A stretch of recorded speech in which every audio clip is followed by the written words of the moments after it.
నమస్కారం. ఈరోజు 42 సంవత్సరాల తెలుగుదేశం పార్టీలో కొనసాగుతూ ఈరోజున తెలుగుదేశం పార్టీకి రాజీనామా చేయడం జరుగుతుంది. దీనికి అనేక కారణాలను మీ అందరూ తెలుసుకునే విషయం. ఎందువల్లంటే మరి గతంలో రాజకీయాల మీద ఆసక్తి మీద రాజకీయాల్లో రావడం, నాటి నుంచి నేటి వరకు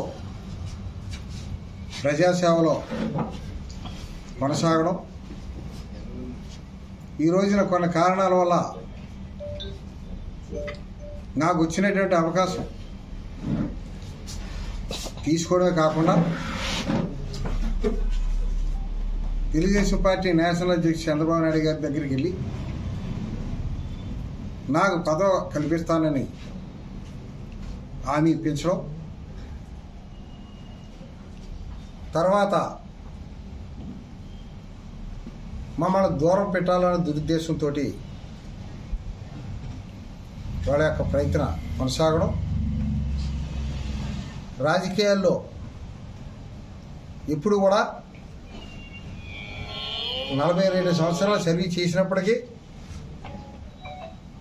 తాలూకా పదవులతోనే తృప్తి చెందాం తప్ప ఇప్పుడు జిల్లాలో ఉన్నటువంటి జిల్లా పరిషత్ కానీ, గ్రంథాలయం కానీ, సెంట్రల్ బ్యాంక్ కానీ ఇప్పుడు ఆశించలేదు. నియోజకవర్గంలో ప్రజలకు సేవ చేయడం పరమావధిగా భావిస్తూ పనిచేసాం. ఈ రోజున మరి వేరే పార్టీలోకి వెళ్ళడం బాధగా ఉన్నప్పటికీ ఇప్పుడున్నటువంటి మోసపూరితమైన రాజకీయాలకి మొదలగా తప్పలేదు. తప్పనిసరిగా రేపు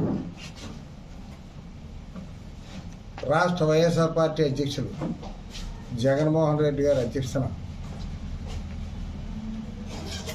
మరి దాడిశెట్టి రాజా గారు, మంత్రి గారు, సునీల్ గారు, అదేవిధంగా జిల్లా ఇన్ఛార్జి మిథున్ రెడ్డి గారు, వాళ్ళందరి యొక్క సమక్షంలో విజయవాడలో నేను, నాతో ఉన్నటువంటి నా అనుచరులు జాయిన్ అవ్వడం జరుగుద్ది. తప్పనిసరిగా తుని నియోజకవర్గంలో వైఎస్ఆర్ పార్టీని గెలిపించడానికే మా శాశ్వతాల కృషి చేస్తాం.